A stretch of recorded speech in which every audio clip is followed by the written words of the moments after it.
আমি বাদশাহ, আমি কিন্তু নিজেই বাদশাহ। আমার এই জায়গায় আসতে কেউ সাহায্য করে নাই। সর্বকালের সেরা নায়ক মান্না, যার নাম শুনলে এখনো দর্শকদের মাঝে খুশির আমেজ লক্ষ্য করা যায়। এই ভিডিওতে আমরা তারই বক্স অফিসে ভালো আয় করা সিনেমার নাম জানতে যাচ্ছি। প্রথমে আসি আম্মা জানের কাছে।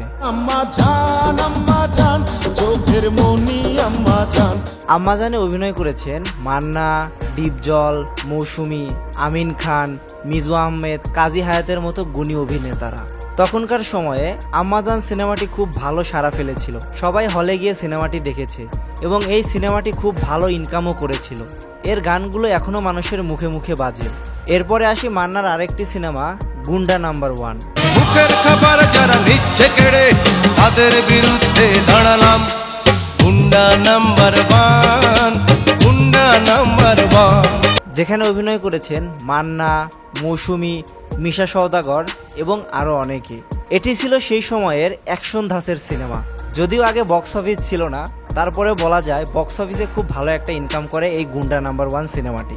এরপরে আসে মান্নার আরেকটি সিনেমা কষ্ট। আমার মাথা নষ্ট,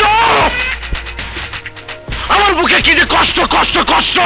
কষ্টতে অভিনয় করেছিলেন মৌসুমী, মান্না, ডিপজল।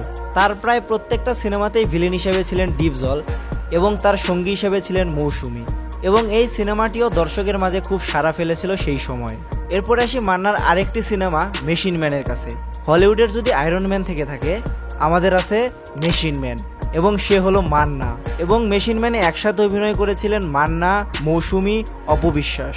তখনকার সময়ে ভিএফএক্স এর ব্যবহার তেমনটা দেখা যেত না, তবে এই মেশিন ম্যান সিনেমার মাধ্যমে মান্না একটা নতুন কিছু করার ট্রাই করে এবং সেটা সফলও হয়। এরপরে আসি তার আরেকটি সিনেমা ঢাকায় মাস্তানের কাছে। এই সিনেমাতেও অভিনয় করেছিলেন মান্না, মৌসুমী, ডিপজল, আব্দুর রাজ্জাকের মতো গুণী অভিনেতারা। এটি ছিল একটি অ্যাকশনধর্মী সিনেমা এবং এই মান্নাই ছিল যে অ্যাকশন ধাঁচের সিনেমাগুলো দিয়ে মানুষকে সিনেমা হলে টানতে বাধ্য করত। এই মুভিগুলোর গল্প অনেক ভালো এবং বক্স অফিসে ভালো পারফর্মও করেছে। আপনারা এই কয়টা সিনেমার মধ্যে কোন কোন সিনেমা দেখেছেন কমেন্টে জানাতে পারেন।